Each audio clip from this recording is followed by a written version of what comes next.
Hello, Hello. how are you doing? I'm doing fine. How about you? I'm doing phenomenally. I'm excited for this conversation. Great. Likewise. So feel free to start with your critiques of my engagement with Angry Foreigner, and then from there we'll go on to immigration as a whole.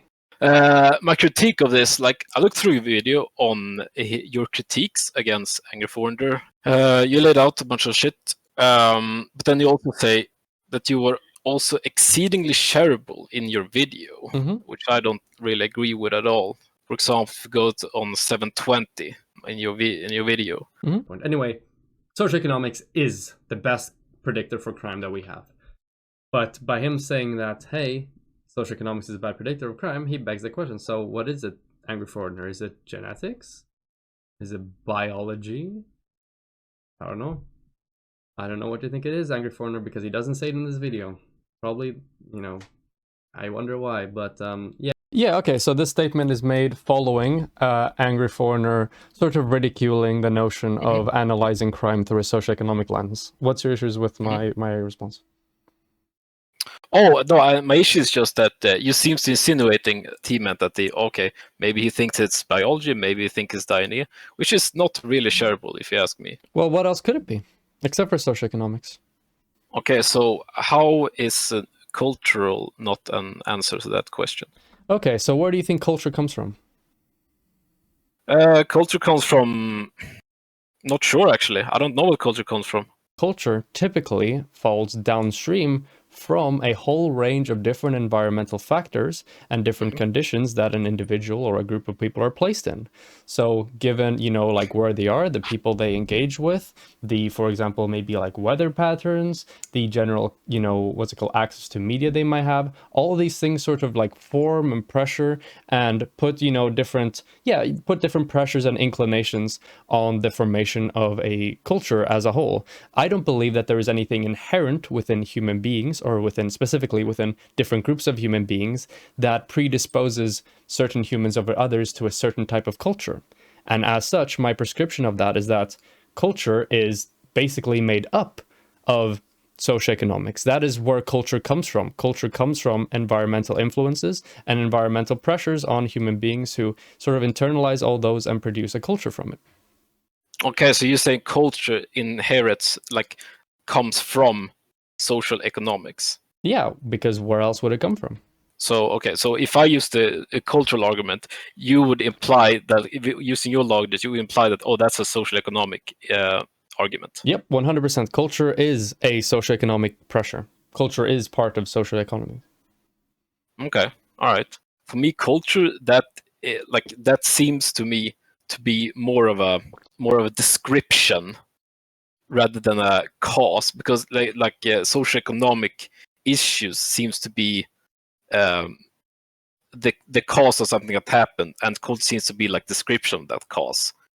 I mean, the interplay with them they're very reciprocal, right? Culture influences socioeconomics and socioeconomics influences culture.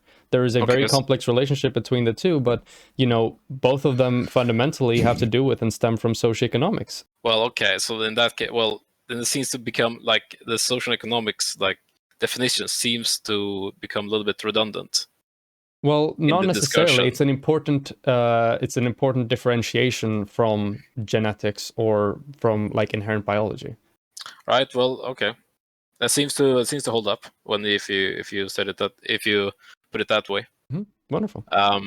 However, I'm very hesitant to consent to the idea that everyday people, if you ask some random person on the street, including Angry Foreigner, that he wouldn't distinguish culture and social economics on the level that you seems to do. Yeah, I mean, it very much is possible for it to be the case that he doesn't distinguish between the two, but the thing is, or that he does distinguish between the two in a way that they are completely different things.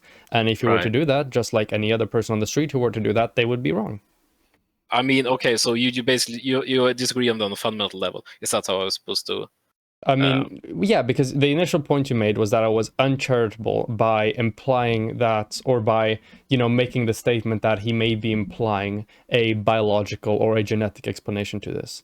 And based on the way I understand socioeconomics and the way I understand that culture fits underneath the umbrella of socioeconomics, that seemed to be a reasonable extrapolation. But I did leave room within my statement for the possibility of him being like, oh shit, I didn't like conceptualize the fact that culture and socioeconomics fall under the same umbrella, which is why I asked, I didn't say, so what he's implying here is he's implying a biological or genetic one. What I said that, okay, so what are you implying here, Angry Foreigner? Are you implying a biological or genetic one? So it leaves room there for him to, potentially answer the question and to be like, well, no, I was just incorrect about this, the conceptualization of the terms we're using here. Given the, the type of content he makes generally, the type of like channels he engages with, the type of people he talks to, the type of people he say he looks up to, and just the general tone of his content, in which oftentimes feed right into the narrative of far right-wing groups, then to me it seems extraordinarily likely that either A, that's what he's signaling, or B, that's the effect it's having on the audience, on the people that are watching his videos. And to me, what he believes in his head isn't very important, but what he may signal, what beliefs he may inspire within his audience based on that statement is what matters. All right. Okay. Sure. Have you seen him debating Christopher Dolny? Is that the Ethnostater? Yeah. I have not seen him so. debate. If he meant that, I didn't follow the link in the email, but I know about the date they have with the Christopher Dolny. I don't know if that was the debated link, but yeah. Yeah, I have not seen that debate with him. No, I have not. And a few caveats to that. Number one, it is entirely possible to be far right without being an ethnostater. Number two, it is possible for people that are even like different types of ethnostaters, more like implicit ones, more explicit ones, to have disagreements. And number three, having that conversation doesn't impact the way that the general gist of his content and the effect that it has on his audience members, and that effect being one of, far right tendencies. Why does it matter on what the cause is if your solution is to stop immigration? Because that's the wrong solution. That's why analyzing the correct cause is important, because before you recognize the cause, there's no way to talk about the correct solutions. If you believe the cause, for example, is something that is inherent, something that is biological, something that is genetic, then the only possible solution is just get us as far away as possible from these people. If you believe that the solution is, that the cause is something socioeconomic, then the correct solution would be to form the socioeconomic condition around people to, prevent and to break the causal link that is creating this given problem, in this case, the problem of criminality. So at the time that migration happened, there was, would you say that there was a different social economic condition from that nation and from Sweden? Yeah, definitely, 100%. Okay, so if you take in people with different social economic conditions that are more prevalent to crime, why is it not a reasonable solution to temporarily stop immigration? Because they don't bring the socioeconomic conditions with them necessarily. So what the correct thing to do then is to, I hate the term bring in, because it's it sounds like we're like importing them, like we're shipping them over here. But the correct answer is, when these people come to Sweden, is to provide them or to have them enter an environment of good socioeconomic conditions, so that they're, like any human being, every human being is a product of their environment, so that their, their behaviors, their attitudes, their values, or whatever is shaped by the current socioeconomic condition. So why is it still valid to import or to accept migrants from other countries when we don't have these conditions in Sweden? We have accepted exceedingly few people since 2015 through our borders. Yeah, sure, but still, like, this question is still valid. Yep. Yeah, I mean, what I would like recognize is that if I were to run a utilitarian calculus right now of the effects on the 2015 immigration wave on Sweden, I would personally say that, okay, the overall effects we had in providing these people a, like a place to stay, to, like the moral good that was provided from there, and potential benefits down the line would outweigh the negatives they were feeling right now in Sweden. Although I would much prefer it if there weren't any negatives really. And I am less concerned in discussing whether or not we took in, a good amount of immigrants in 2015, as I am in discussing, okay, we are here today, what do we do about it? More solution oriented rather than talking about issues within the past. But why is it even acceptable to bring in any immigrants at all from these countries? Because when we clearly have too many to take care of all of them. Well, the issue isn't that we have too many to take care of them. The issue is that we don't have, not that we don't have, like, it's impossible for us to obtain these, but through the political actions over the past few decades, we have either deconstructed or failed to construct necessary, feasible, infrastructural and general economic policies, which would have allowed us to have a general infrastructure and societal systems to be able to accept the amount of immigrants we took in 2015 with ease and capitalize on the benefits from immigration while mitigating practically all of the negatives. You seem to be saying that if we had done right, if we had set the right policies, we could actually have accounted for all the migrants, for all the migration that happened during 14-15. Mm-hmm. Is that your claim? I think that, yeah, I think if we had more competent government leadership, if we would have had just better policy, better politics in general in this country over the past few decades, we would absolutely be in a far, far, far, far better position than we are today, especially in regards to integration. Absolutely. I mean, we see other countries like, for example, Germany, they have done a phenomenal job with their integration and with their handling of the 2015 economic crisis. They have done spectacularly. So did they do optimally with the amounts of, like the rape scandal that happened in Cologne in Germany? I'm not exactly sure what you're referring to. When I talk about the success of a given nation based on, you know, what, like, large scale issues, like, for example, a migrant crisis, I tend to prefer to look at, like, larger, you know, statistical interpretations of what went right instead of, like, specific given scandals. And what we do see is that things like, for example, the crime rate among immigrant populations are the same or sometimes even lower than the native-born population. When it comes to their employment rate, it's great, you know, like, equal to the native-born population, no real, like, significance in between there. Those are types of metrics I prefer to look at when it comes to ascertaining the success of a given government in handling a crisis, instead of pointing out specific, you know, like, instances of something going wrong. Okay, let's consider this current state. Why would still more migration to Sweden and non-deportation of current migrants a bad thing when we don't have a system to assimilate current migrants? Okay, so this is a good question. And yeah, I'd love to talk about why deportations is a bad idea.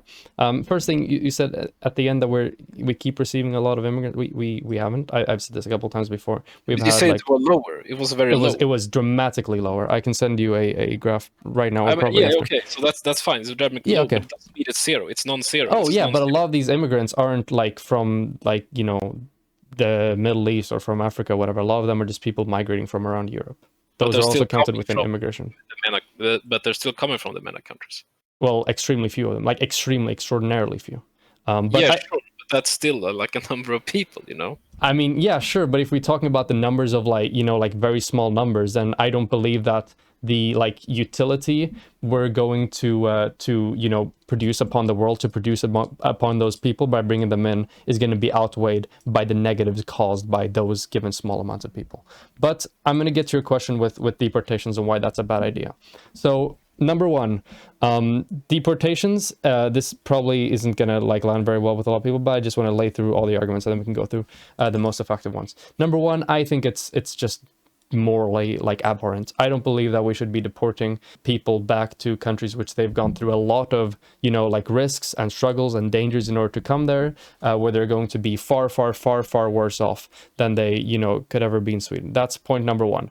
Point number two, there is an untapped potential within the new population group in Sweden that we haven't been able to tap into due to the lack of infrastructure systems, which, if right now we took strong action to address, Sweden would see a tremendous progress when it comes to the labor market, when it comes to the economy, for example. Those are another two things. Number three, deportations are very, very, very expensive and are very, very logistically complex and intense. And the amount of money that we would spend on deportations would be far, far, far better spent on improving the infrastructure and social systems, which will also allow us to capitalize on the benefits that I mentioned previously. On top of that, Sweden certainly must have a lot of, you know, immigrants and a lot of young people, because we're currently seeing a situation in which a lot of people are moving into retirement compared to moving within the workforce. And we are simply not going to have enough people to be able to produce tax revenue and to be able to support the elders in Sweden, the people that are going to be living on pensions, unless we see a like massive amounts of like an infusion of labor force into Sweden as a whole. This has been, you know, talked about in government, by studies, by these, you know, healthcare organizations within Sweden, the different landsting and stuff like that. That's also something that we definitely need to address. And then finally, it doesn't address the root cause of these issues, which if they were addressed, not only wouldn't we see issues with immigration that we see right now, but just Sweden as a whole, even for natives, would be so much better off. So those are my 5 reasons why I believe deportations is a really bad idea, and why I believe rather in good reform in order to improve the infrastructure and the general economic and social policies we have in Sweden. So deportation doesn't necessarily have to mean like you actually have to ship them back, right? It just have to mean like withdrawal of residency, right? Okay, well then there are 2 possible consequences from this, right? Consequence number 1, they are forced to leave, which practically has the same consequence as deporting them. So in that case, it's a non sequitur. Point number 2, we withdraw their visas and they just overstay them.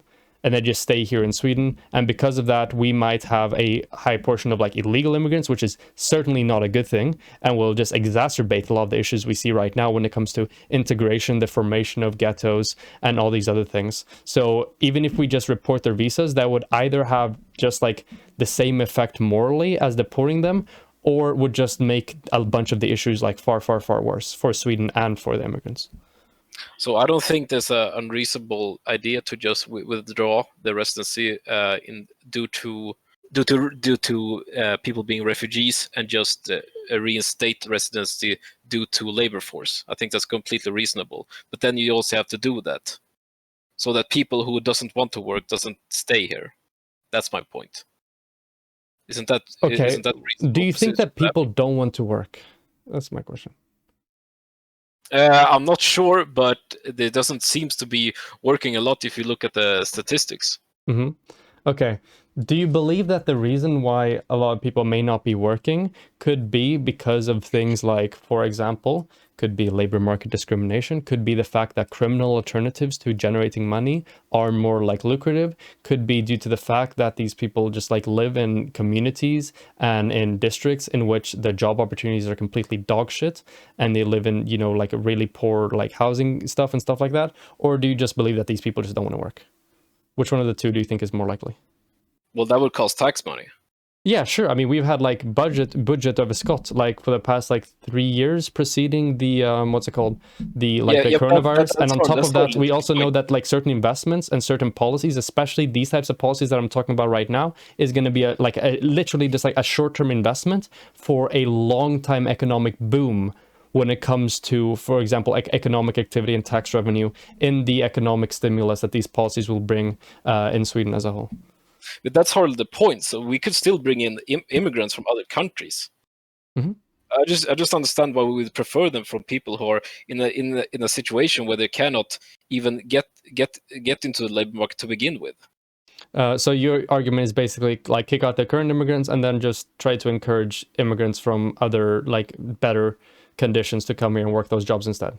Yeah, who actually can take the job as it is right now? Yeah. Okay. Because yeah. Okay, so my answer to this is that number 1, this still doesn't like address like severe holes and flaws we have within Swedish infrastructure. But on top of that, you're not going to have you're not going to have people from developed nations. The infrastructure problem without and still addressing. But if we're going to solve the infrastructure problem, then why would we want to get rid of the immigrants? Because if we have the immigrants here, when we fix the infrastructure problem, then we're going to get like even more benefits. Why would we like cut off potential benefits? You said it yourself. You still have to make an investment, and we don't have to do. We should make that investment anyway, regardless of whether or not we have immigrants here or not. What do you mean regardless? So we should nevertheless make the investments in things like, for example, building up Arbetsförmedlingen, in things like, for example, reforming our educational system, in, for example, providing good public affordable housing across the entirety of Sweden, in, for example, like looking into things like legalizing cannabis. These are all reforms that I would recommend as for Sweden as a whole, beyond also improving things like integration.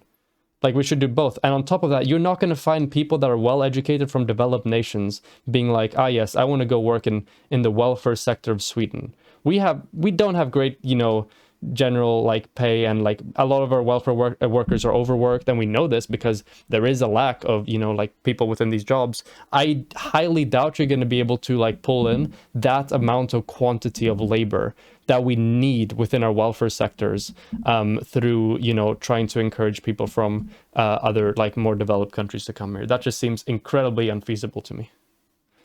Yeah, I don't really see how that's a problem at all. Do you genuinely think that we in Sweden will be able to like attract 500,000 qualified workers from other developed nations to work within industries that aren't really that like desirable and aren't really that, like don't really have that good pay and stuff like that we do right now here in Sweden? Do you really believe that's feasible? You think that competence could stem from the population that we currently have here? Oh, definitely, 100%. Oh, I really doubt that.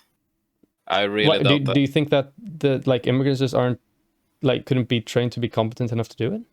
Oh yeah, for sure. I surely think they could be trained. I think that just there's a massive investment that we have to do to achieve that. It's just unfeasible in terms of tax money. We definitely have the tax money to do it. We've had budget overcut for like 3 years preceding the coronavirus pandemic. We have the money to do it. And on top of that, even if we go on like a short-term like loss when it comes to making these investments, this will be paid like, paid back in the future like tenfold. Yeah, sure, but that is still investment of money that we need to make. Yeah, it's an investment. It's a cost in the short term for a long-term great benefit. Yes. Both morally, both economically, and on other parts, right? What else? Where else is the money better spent? How about education? General welfare for people who are already living in Sweden? Great, you've already listed 2 policies that I have proposed in order to help integration. Okay, so you're making the argument that Sweden doesn't have enough money. No, I'm not making that argument. No, what I am arguing is that no matter how much tax money you make, you still have to make the right investment in order to get the most benefit from that money. But both of the investments are positive, and we have enough money for both. Like, so you don't think that there's a limited amount of tax money that? So are you saying that we don't have enough money? Oh my God! You're going in circle. You just Let's zoom out, because we've gone like way too far into this. Okay, you brought up like deportations, okay, and I talked about things like, for example, the ethical considerations of just making it far more difficult for these people to live in a safe place. We talked about but I can just put in we can talk about this ethical incentive for the purpose of the discussion.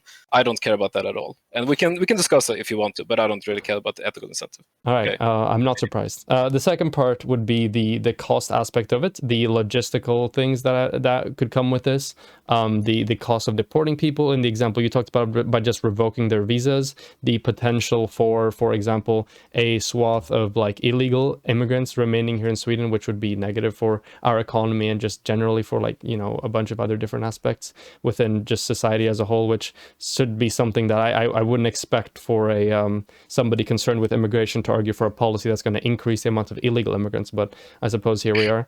The third one is the fact that through not taking advantage of the massive new labor pool we have right here in Sweden, through not improving the infrastructure systems, we're losing out on a massive amount of benefits when it comes to economics, when it comes to our welfare sector, when it comes to just 1,000,001 different aspects if we try to remove these people from our countries. And the final part is that we need a massive labor market resource infusion within the next, within this decade. And it's just incredibly difficult to be able to gather that amount of workforce. And that's why, because we already have, to some extent, a great amount of like labor infusion through immigration, which we can put to use, then that's going to compensate for the issues we face within welfare employment. So those are the reasons why deportations are bad. And I still haven't been able to get into the my solution for it. I've just been critiquing yours, but yeah. So I also have solution for it, by the way. Okay, so there's this guy called Mustafa Panshir. Do you know about him? No. So basically, this is a guy from Afghanistan. He was a police officer for several years, and to my knowledge, and according to him, he was the only police officer from Afghanistan for many, many years in Sweden until he quit, because he quit in the tour to immigration work among his countrymen that come from Afghanistan. Yep. So basically, he done a lot of lectures where he educate people about Swedish culture. Okay. Essentially, he educate young people to how to fit in Sweden, and that is a tremendously good work that he's doing. So do you think the solution to the massive issues we face in integration with Sweden is by sending around lecturers to communities to talk about Swedish culture? In part, yes. Okay. In part, yes. Wouldn't a much better solution to this be to like reform our educational systems and just teach progressive values in general in school? No, because I don't think values should be taught in school. Okay, what do you think is being taught when you talk about Swedish culture? Do you not think that's values? Yeah, I do. But I separate people who are born here or people who are moved here, no matter who they are, no matter who they come from, Nordic countries, no matter who come from other countries. I separate people who are born here from people who move here. That's how I do. Okay, so what does that have to do with it? Okay, what's the meaningful difference between like people like private föreläsare coming to different communities and talking about Swedish culture versus having an educational system which teaches about the general like the like laws in Sweden and general progressive values and attitudes we have in, for example, social studies and stuff like that? Why do you think the first is better than the second? Because that is the forced upon people that actually moved here. Okay, and why shouldn't we have that education in general, just in school as a whole? Because I don't think that people that are born here should have values forced upon them. If you're moved here, that's a different problem. Okay, I see what you mean now. Okay. Right. Okay, hold on. Oof. This went a different direction than I thought it would. Okay, so if we argue from... Okay, but we teach like values, we teach general cultural attitudes and stuff like that in school, like literally all the time. It's practically impossible to form an educational system that doesn't inspire some degree of like values or some degree of like cultural attitudes within the people that take those educational classes. Like, for example, just from my end, I'm sure you as well, when we talk about just our experience within the Swedish educational system or within other educational systems, I have I've lived in a lot of different countries. I've lived in Sweden, Denmark, Belgium, Singapore, Spain, and whichever educational system I've gone to public schools and private schools, there is still a degree of values education inherent to educational programs within schools. So the first solution is encompassed within my set of progressive opinions, and in my opinion, in a lot better way, because this is going to be something that's like publicly run, so it's going to be accessible to everybody, and it's not going to be just like private people going around holding lectures to all these different people. There's going to be more transparency, there's going to be more accountability if it's run somewhat publicly. So if anything, my like policy is just an expansion upon what you already said in a way that's more comprehensive and a lot better. Okay, that's one of your policy proposals. What's your second one? What further ones do you have? No, that was one. That was just one solution. I don't. So what other ones do you have? How do you solve this issue? No, that was the only one I had. So you only have one solution to this problem? Yes, but because I don't really care about solution in that way. Ah, okay. So this is okay. Wonderful. Yeah, but because like my issue is that and I've said this. I'm gonna try to hint to this from the beginning. Like, I don't really care what the issue might be. You just want these people out of your country. If you make it sound like that, like holy shit, talk about putting words in other people's mouth. Well, I'm asking you. See, this is the same thing. You won't get to what you actually believe. So this is I've talked about this on a number of occasions. This is sort of the right wing sort of like, I suppose, like agenda or just general plan when it comes to immigration. Okay, it's number one, relentlessly critique symptoms of poor infrastructure, poor socioeconomic structures within Sweden, and orient them from an immigrant-like oriented perspective. Say that, oh, we need to close the borders immediately. We can't deal with this like level of immigration. It's not going to work. What happens? We already passed that step. We've already like practically had like extremely little immigration for the past 4 years. What happens then? The problems don't get solved. Wonder why you haven't addressed the root cause of the issue. What the right-wing agenda is then to be like, okay, well, it seems like this issues still aren't really working. Then you prescribe a number of just completely like ineffective, not enough solutions, like having like going around having private lectures in this community about respecting Swedish culture or whatever. What Yeah, happens but then? okay, that Well, was even just if you pass that example of policy, yeah, oh. even if you pass that policy, still isn't enough. It's not going to solve the issue. No shit, you still haven't addressed the root cause. What's going to happen then eventually is you're just going to be like, well, fuck it. It seems to be just an issue with these people inherently, okay? And then you do the types of policies that you're talking about. You just revoke their citizenship, you deport them, you just want to get them out of here. And that's my issue. Do you think that these budget investments are comparable? What does that have to do with anything? Like to actually invest in all these policies. Okay, I'm going to ask you for the fourth time. Do you think we don't have enough money to pass the policies I just listed to you? Yeah, I do think we have enough money to do that. So then what's the issue? Yeah, the issue is that I think that those money, for example, they could be invested in the better places, for example.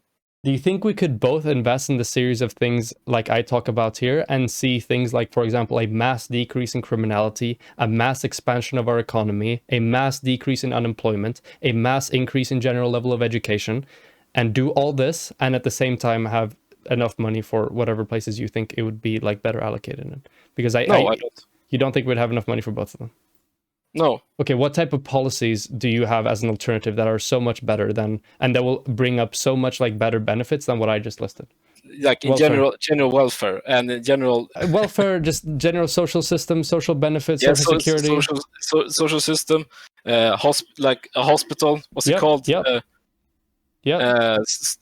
like that. You know. Yep, definitely. Okay, so what the primary issue we have right now in regards to like, for example, hospitals in Sweden and welfare in Sweden is a lack of labor force. It's not a lack of funding necessarily. Both of them are issues, but the lack of labor force is a considerably stronger one. And the best thing is, with the policies I've listed, we're going to see a great amount of increase in tax revenue generated through new economic activity. And we can just throw this money, we can just like sprinkle it on the welfare sector. Wait, so you don't care about actually raising salaries as they are right now? No, we should do that as well, definitely. But it's not going to be enough. Wait, no. You can't just add. No, we should raise the salary and just add. Like you can't have the cake and eat it too. Like it sounds to me that you want to spend like a shit ton of more money that is actually possible. Right. I want good Keynesian economic reform within Sweden, because what we've been doing for the past few decades is nothing but privatizing and privatizing and privatizing. It's time we went in the other goddamn direction. I'm going to do 2 more points here, and then I think we're going to wrap up because we're just going in circles. So, number 1, the argument if we're hyper focusing on specifically the effect on the welfare sector here in Sweden. I'm going to 3 points actually. Then what we will see is that if you spend 1 million kronor trying to attract foreign workers to come here to Sweden, other like workers from the EU to come here in Sweden, or you spend 1 million kronor to try to get existing labor within Sweden to come work within welfare, with that same investment, you'll be able to attract more people from your already existing labor pool to come work within welfare than you will people within the other European Union. That's point number 1. Point number 2 is that the investment of spending that 1 million on already existing labor in Sweden is that will also bring a bunch of other benefits to Sweden that the other one will not. It will bring benefits in economics, in criminal behavior, in segregation, in housing, in general educational attainment, in employment, in all those things. And those are things that will not be achieved with your level of investment. And the third thing is that the type of investment I'm proposing, the investment within educational systems, for example, within Sweden, are already long overdue and is an investment we should make anyway, regardless of whether or not we have migrants or not. Okay, so first, overall, the cost-benefit analysis sways heavily in the favor of my like investment strategy here. Yeah, but sure, but it's like you're disregarding it's like you're disregarding the need for pay among the hospital workers, the need for higher salary among hospital. That's we can absolutely do that as well with no issues. Yeah, I'm sorry, I don't really follow how. Okay, so your argument then is that we don't have enough money.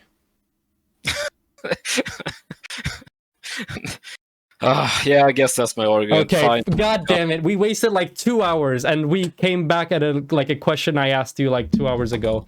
Anyway, so we wasted all the time discussing something you didn't even really believe. It's all right. I'm gonna cut this discussion short here. All right. Thank you very much for coming on anyway. It was a nice brain massage. All right then. All right, have a nice evening. All right, goodbye.